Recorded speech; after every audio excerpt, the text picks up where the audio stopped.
का दरोगा। जब नमक का नया विभाग बना और ईश्वर प्रसाद वस्तु के व्यवहार करने का निषेध हो गया तो लोग चोरी छिपे इसका व्यापार करने लगे। अनेक प्रकार के छल प्रपंचों का सूत्रपात हुआ। कोई घुस से काम निकालता था, कोई चालाकी से। अधिकारियों के पौ बारह थे। पटवारीगिरी का सर्वसम्मानित पद छोड़ कर लोग इस विभाग की बरंगबाजी करते थे। इसके दारोगा पद के लिए तो वकीलों का भी जी ललचाता था। यह वह समय था जब अंग्रेजी शिक्षा और ईसाई मत को लोग एक ही वस्तु समझते थे। फारसी का प्राबल्य था। प्रेम की कथाएं और श्रृंगार रस के काव्य पढ़कर फारसीदां लोग सर्वोच्च पदों पर नियुक्त हो जाया करते थे। मुंशी वंशीधर भी जुलेखा की विरह कथा समाप्त करके सीरी और फरहाद के प्रेम वृत्तांत को नल और नील की लड़ाई और अमेरिका के आविष्कार से अधिक महत्व की बातें समझते हुए रोजगार की खोज में निकले। उनके पिता एक अनुभवी पुरुष थे। समझाने लगे, बेटा, घर की दुर्दशा देख रहे हो। ऋण के बोझ से दबे हुए हैं। लड़कियां हैं, वे घास फूस की तरह बढ़ती चली जाती हैं। मैं कगारे पर वृक्ष हो रहा हूँ, न मालूम कब गिर पड़ूं। अब तुम्हें घर के मामले मालिक मुख्तार हो। नौकरी में ओहदे की और ध्यान मत देना। यह तो परी का मजार है। निगाह चढ़ावे और चादर पर रखनी चाहिए। ऐसा काम ढूंढना जहाँ कुछ ऊपरी आय हो। मासिक वेतन तो पूर्णमासी का चांद है, जो एक दिन दिखाई देता है और घटते घटते लुप्त हो जाता है। ऊपरी आय बहता हुआ स्रोत है, जिससे सदैव प्यास बुझती है। वेतन मनुष्य देता है, इसी से उसमें वृद्धि नहीं होती। ऊपरी आमदनी ईश्वर देता है, इसी से उसकी बरकत होती है। तुम स्वयं विद्वान हो, तुम्हें क्या समझाऊं। इस विषय में विवेक की बड़ी आवश्यकता है। मनुष्य को देखो, उसकी आवश्यकता को देखो और अवसर को देखो। उसके उपरांत जो उचित समझो करो।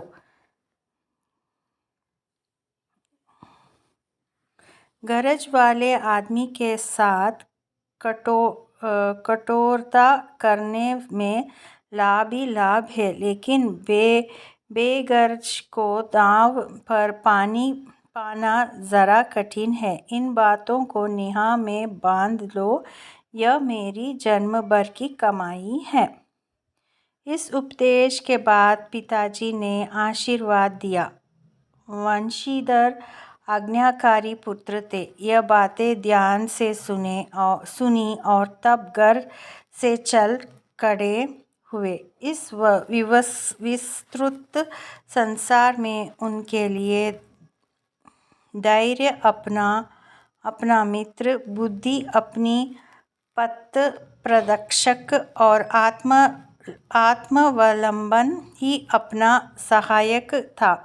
लेकिन अच्छे शकुन से चले थे। जाते ही जाते नमक विभाग के दरोगा पद पर प्रतिष्ठित हो गए। वेतन अच्छा और ऊपरी आय का तो ठिकाना ही न था।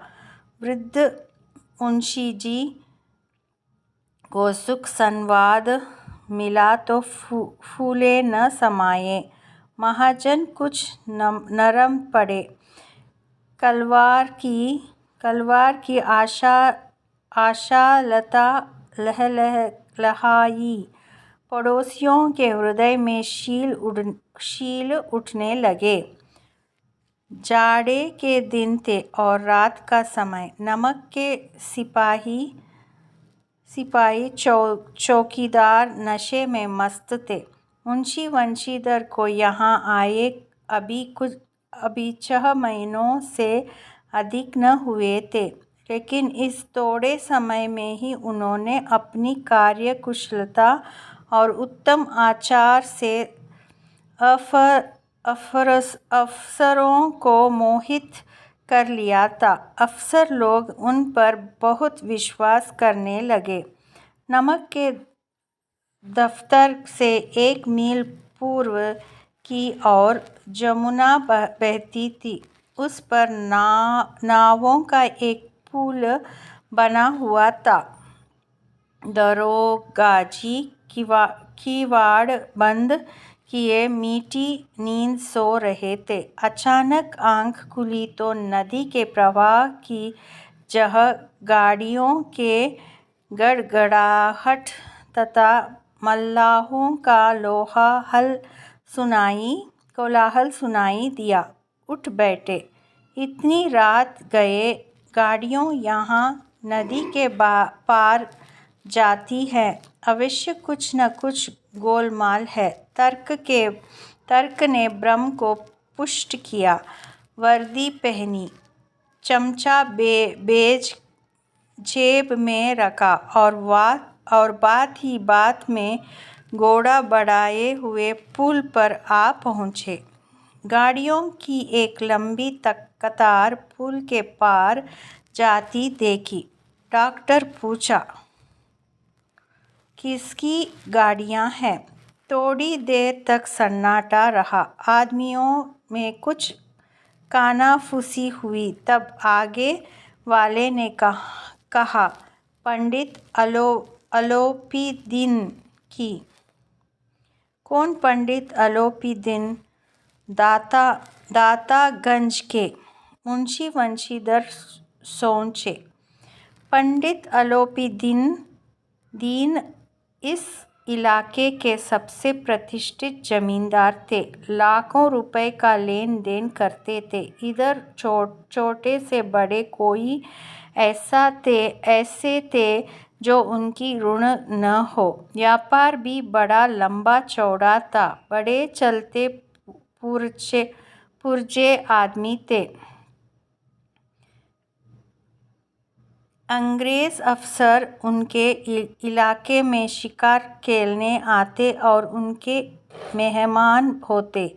12 मास सदाव्रत चलता था। मुंशी ने पूछा, गाड़ियाँ कहाँ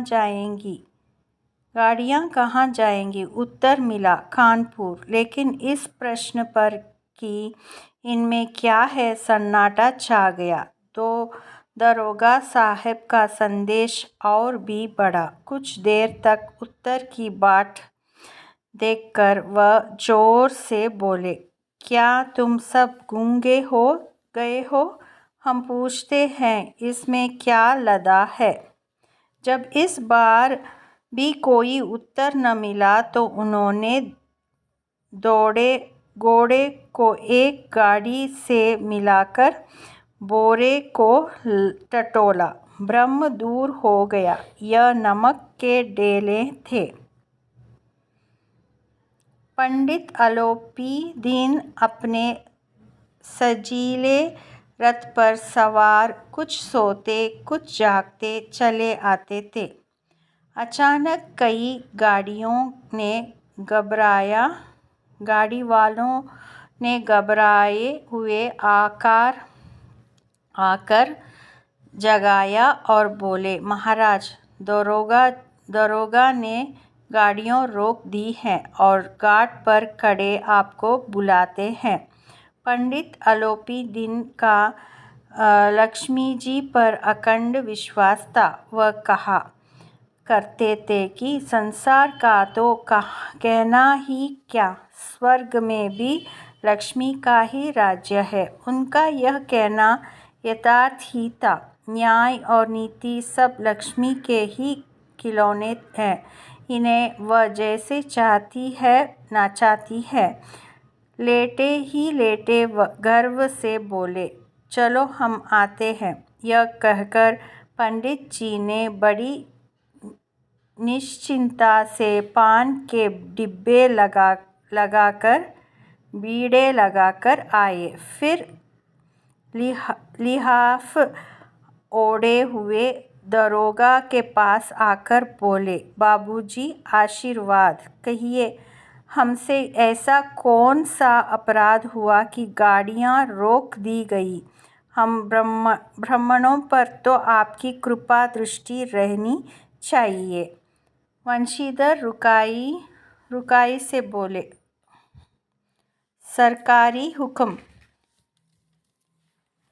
पंडित अलोपीदीन ने हंसकर कहा, हम सरकारी हुक्म को नहीं जानते और न सरकार को। हमारे सरकार तो आप ही हैं। हमारा और आपका तो घर का मामला है। हम कभी आपसे बाहर हो सकते हैं? आपने व्यर्थ का कष्ट उठाया। यह हो नहीं सकता कि इधर से जहाँ जाएं और इस घाट के देवता को भेंट न चढ़ावे। मैं तो आपकी सेवा में स्वयं ही आ रहा था। वंशीधर पर ऐश्वर्य की मोहिनी वंशी का कुछ प्रभाव न पड़ा। ईमानदारी की नई उमंग थी। कर बोले, हम उन नमक हरामों में नहीं हैं जो कौड़ियों पर अपनी ईमान बेचते फिरते हैं। आप इस समय हिरासत में हैं। आपको कायदे के अनुसार चालान होगा। बस मुझे अधिक बातों की फुर्सत नहीं है। जमादार बदलू सिंह, तुम इन्हें हिरासत में ले चलो, मैं हुक्म देता हूँ। पंडित अलोपीदीन स्तंभित हो गए। गाड़ी वालों में हलचल मच गई। पंडित जी के जीवन में कदाचित यह पहला ही अवसर था कि पंडित जी को ऐसी कठोर बातें सुननी पड़ी। बदलू सिंह आगे बढ़ा, किंतु रोब के मारे यह साहस न हुआ कि उसका हाथ पकड़ सके। पंडित जी ने धर्म को धन का ऐसा निरादर करते कभी न देखा था। विचार किया कि यह अभी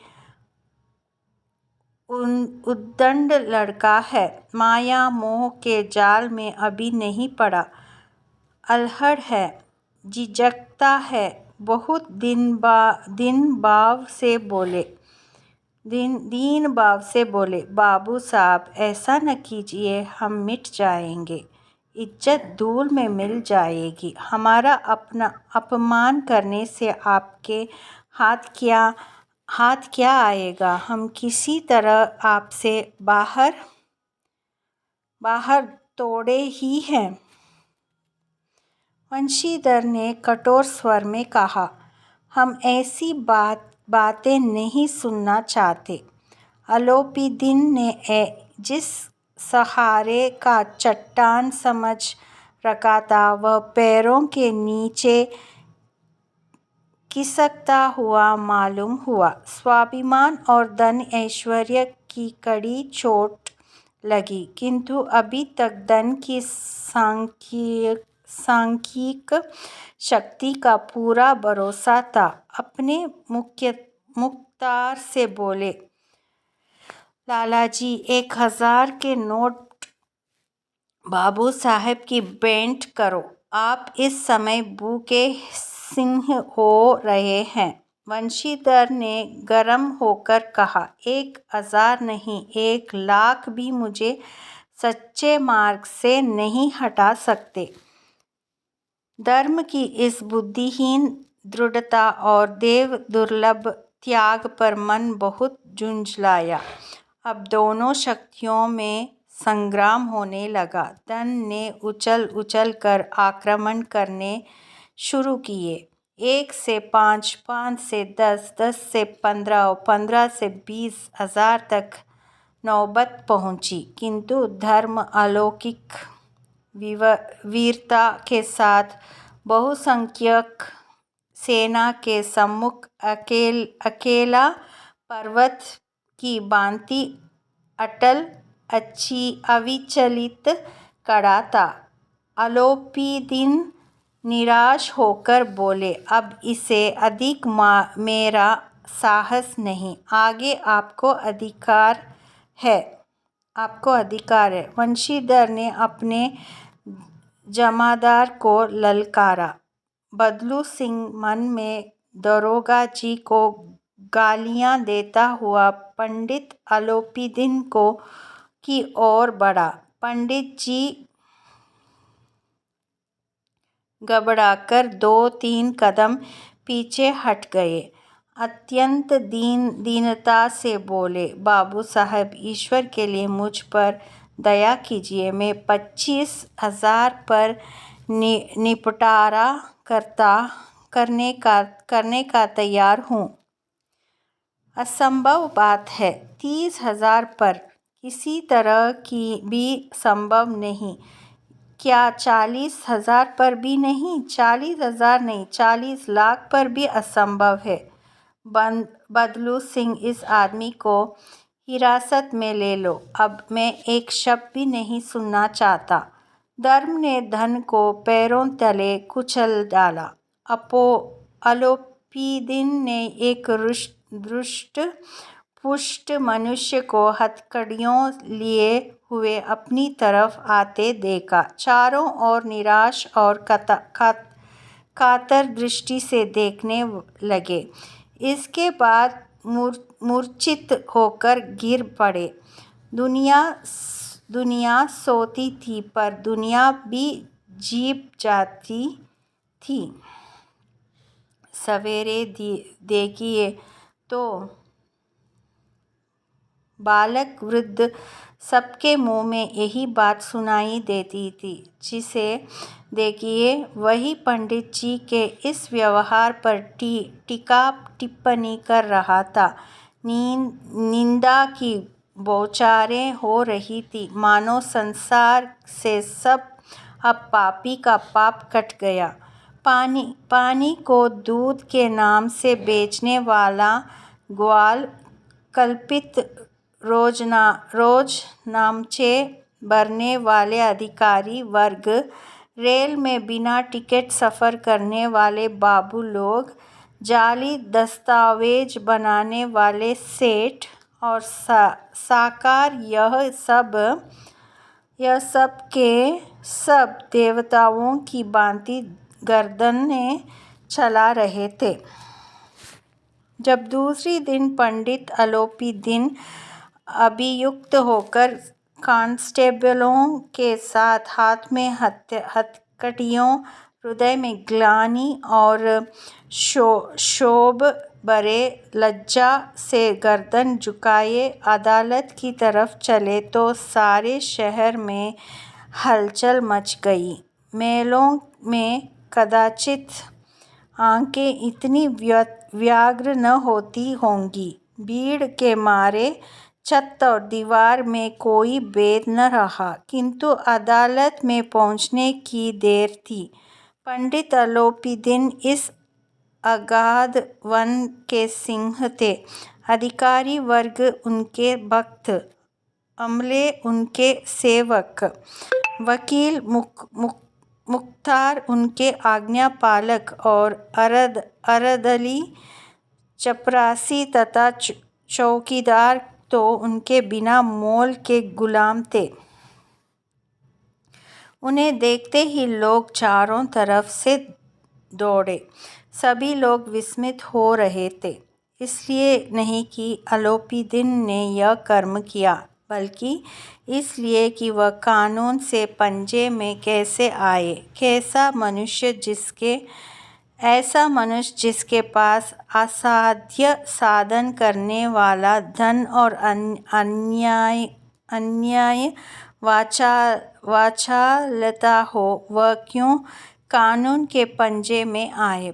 प्रत्येक मनुष्य उससे सहानुभूति प्रकट करता था। बड़ी तत्परता से इस आक्रमण को रोकने के निमित्त वकीलों की एक सेना तैयार की गई। न्याय के मैदान में धर्म और धन में युद्ध टन गया। वंशीधर चुपचाप खड़े थे। उनके पास सत्य के सिवा न कोई बल था, न स्पष्ट भाषण के अतिरिक्त कोई शस्त्र। गवाह थे, किंतु लोभ से डांवाडोल। यहाँ तक कि मुंशी जी को न्याय भी अपनी ओर कुछ खींचा हुआ दिख पड़ता था। वह न्याय का दरबार था, परंतु उनके कर्मचारियों पर पक्षपात का नशा छाया हुआ था। किंतु पक्षपात को न्याय का क्या मेल। जहाँ पक्षपात हो, वहाँ न्याय की कल्पना नहीं की जा सकती। मुकदमा शीघ्र ही समाप्त हो गया। डिप्टी मजिस्ट्रेट ने अपनी तजवीज़ में लिखा, पंडित अलोपीदिन के विरुद्ध दिए गए प्रमाण निर्मूल और भ्रमात्मक हैं। वह एक बड़े भारी आदमी हैं। यह बात कल्पना के बाहर है कि उन्होंने थोड़े लाभ के लिए ऐसा दुस्साहस किया हो। यद्यपि नमक के दरोगा मुंशी वंशीधर का अधिक दोष नहीं है, लेकिन यह बड़े खेद की बात है कि उसकी उद्दंडता और विचारहीनता के कारण एक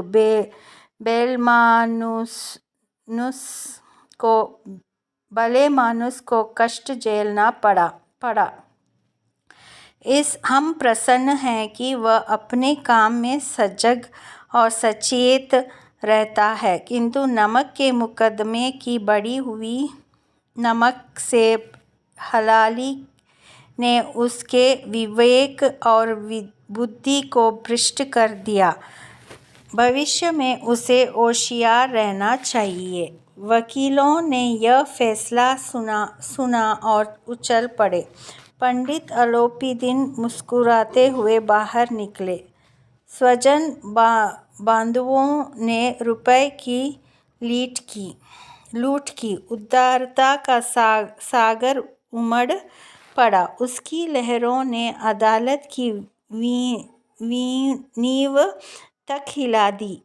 जब वंशीधर बाहर निकले तो चारों ओर उनके ऊपर व्यंग भावों की वर्षा होने लगी। चपरासियों ने झुक कर सलाम किए, किंतु इस समय एक कटु वाक्य, एक संकेत उनकी गर्वाग्नि को प्रज्वलित कर रहा था। कदाचित इस मुकदमे में सफल होकर वह इस तरह अक्कड़ते हुए न चलते। आज उन्हें संसार का एक खेदजनक विचित्र अनुभव हुआ। न्याय और विद्वता, लंबी चौड़ी उपाधियाँ, बड़ी बड़ी दाढ़ियाँ, ढीले चोगे, एक भी सच्चे आदर का पात्र नहीं है। वंशीधर ने धन से बैर मोल दिया था। उसका मूल्य चुकाना अनिवार्य था। कठिनता से एक सप्ताह बीता होगा कि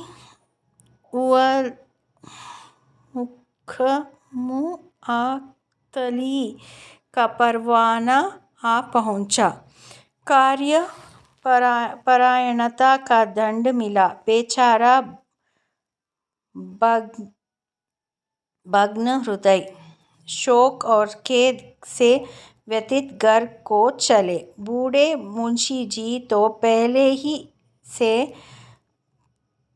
कुड़बुड़ा रहे थे कि चलते चलते इस लड़के को समझाया था, लेकिन इसने एक न सुनी, बस मनमानी करता है। हम तो कलवार और कसाई के तगादे सहे, बुढ़ापे में भगत बनकर बैठे और वहाँ बस वही सुखी तनख्वाह। उनमें हमने भी तो नौकरी की है और कोई ओहदेदार नहीं थे, लेकिन काम किया, दिल खोलकर किया और आप ईमानदार बनने चले हैं। घर में चाहे अंधेरा हो, मस्जिद में अवश्य दिया जलाएंगे। खेद ऐसी समझ पर पढ़ना लिखना सब अकारत गया। इसके थोड़े ही दिनों बाद जब मुंशी वंशीधर इस दुरावस्था में घर पहुंचे तो बूढ़े पिताजी ने समाचार सुना तो सिर पीट लिया। बोले, जी चाहता है कि तुम्हारा और अपना सिर फोड़ लूं। बहुत देर तक पछता कर हाथ मलते रहे। क्रोध में कुछ कठोर बातें भी कहीं, और यदि वंशीधर यहाँ से टल न जाता तो अवश्य ही यह क्रोध विकट रूप धारण करता। वृद्ध माता को भी दुख हुआ। जगन्नाथ और रामेश्वर यात्रा की कामनाएं मिट्टी में मिल गई। पत्नी ने कई दिनों तक सीधे मुंह बात तक नहीं की थी। इसी प्रकार एक सप्ताह बीत गया। संध्या का समय था। बूढ़े मुंशी जी बैठे बैठे राम नाम की माला जप रहे थे। इसी समय उनके द्वार पर सजा हुआ रथ आकर रुका। हरे और गुलाबी पर्दे पछिए बैलों की छोड़ी उनकी गर्दन में नीले धागे, सींग पीतल से जड़े हुए, कई नौकर लाठियों कंधों पर रखे साथ थे। मुंशी जी अगवानी हो दौड़े। देखा तो पंडित अलोपीदीन है। झुककर दंडवत की और लल्लो चप्पो की बातें करने लगे। हमारा भाग्य उदय हुआ जो आपके चरण इस द्वार पर आए। आप हमारे पूज्य देवता हैं। आपको कौन सा मुंह दिखावें। मुंह में तो कालिक लगी हुई है, किंतु क्या करें, लड़का अभागा अपूत है, नहीं तो आपसे क्या मुंह छिपाना पड़ता। ईश्वर निसंतान चाहे रखे, पर ऐसे संतान न दे। अलोपीदीन ने कहा, नहीं भाई साहब, ऐसा न कहिए। मुंशी जी ने चकित होकर कहा, ऐसे संतान को और क्या। अलोपीदीन ने वात्सल्यपूर्ण स्वर में कहा, कुल तिलक है और पुरुषों की कीर्ति उज्ज्वल करने वाले संसार में ऐसे कितने धर्मपरायण मनुष्य हैं जो धर्म पर अपना सब कुछ अर्पण कर सकें। पंडित अलोपीदीन ने वंशीधर से कहा, दरोगा जी, इसे खुशामद न समझिए। खुशामद करने के लिए मुझे इतना कष्ट उठाने की जरूरत न थी। उस रात को आपने अपना अधिकार बल से अपनी हिरासत के लिए में लिया था, किंतु आज मैं स्वेच्छा से अपनी हिरासत में आया हूँ। मैंने हजारों रईस और अमीर देखे, हजारों उच्च पदाधिकारियों के से काम पड़ा, किंतु परास्त किया तो आपने। मैंने सबको अपना और अपने धन का गुलाम बनाकर छोड़ दिया। मुझे आज्ञा दीजिए कि आपसे कुछ विनय करूं। वंशीधर ने अलोपीदिन को आते देखा तो उठकर सत्कार किया, किंतु स्वाभिमान सहित। समझ गए कि यह महाशय मुझे लज्जित करने और जलाने आए हैं। क्षमा प्रार्थना की चेष्टा नहीं की, वरन उन्हें अपने पिता की यह टकूर सुहाती की बात असह्य सी प्रतीत हुई। पर पंडित जी की बातें सुनी तो मन में मैल मिट गई। पंडित जी की ओर उठती हुई दृष्टि से देखा। संबदाव झलक रहा था। गर्व ने अब लज्जा के सामने सिर झुका दिया। शर्माते हुए बोले, यह आपकी उदारता है जो ऐसा करते हैं। मुझसे तो कुछ अविनय हुई है, उसे क्षमा कीजिए। मैं धर्म की बेड़ी में जकड़ा हुआ था, नहीं तो वैसे मैं आपका दास हूँ। जो आज्ञा होगी वही मेरे सिर माथे पर। अलोपीदिन ने विनीत भाव से कहा, नदी तट पर आपने मेरी प्रार्थना नहीं स्वीकार की थी, किंतु आज स्वीकार करनी पड़ेगी। वंशीधर बोले, मैं किस योग्य हूँ, किंतु मैं कुछ सेवा मुझसे हो सकती है, उसमें त्रुटि न होगी।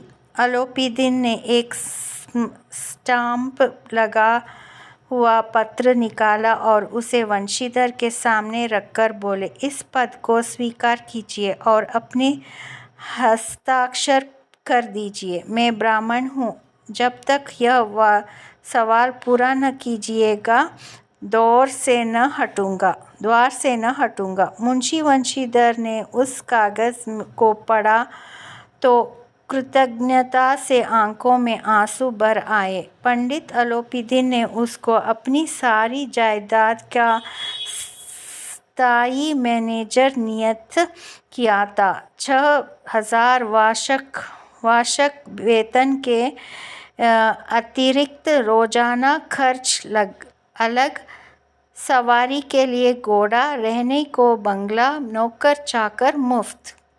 कंपित स्वर में बोले, पंडित जी, मुझ में इतनी सामर्थ्य नहीं है कि आपकी उदारता की प्रशंसा कर सकूं, किंतु ऐसे उच्च पद में योग्य नहीं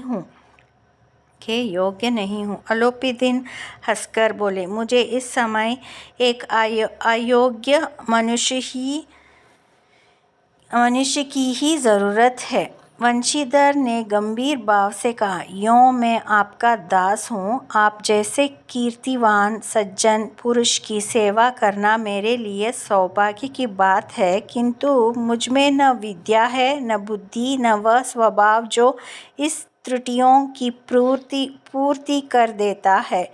ऐसे महान कार्य के लिए एक बड़े मर्मज्ञ अनुभवी मनुष्य की जरूरत है। अलोपीदिन ने कलमदान से कलम निकाली और उसे वंशीधर के हाथ में देकर बोले, न मुझे विद्वता की चाह है, न अनुभव की, न मर्मज्ञता की, न कार्यशीलता की। इन गुणों के महत्व को खूब पा चुका हूँ। अब सौभाग्य और सुअवसर ने मुझे वह मोती दे दिया जिसके सामने योग्यता और विद्वता की चमक फीकी पड़ जाती है। यह कलम लीजिए, अधिक सोच विचार न कीजिए, दस्तखत कर दीजिए। परमात्मा से यही प्रार्थना है कि वह आपको सदैव वही नदी के किनारे वाला बेमुरौवत, उद्दंड, कठोर परंतु धर्मनिष्ठा दरोगा बनाए रखे। वंशीधर की आंखें डबडबा आई। हृदय में संकुचित पात्र में इतना एहसान न समा सका। एक बार फिर पंडित जी की ओर भक्ति और श्रद्धा की दृष्टि से देखा और कांपते हुए हाथ से मैनेजरी का कागज पर हस्ताक्षर कर दिए। अलोपीदीन ने प्रफुल्लित होकर उन्हें गले लगा लिया।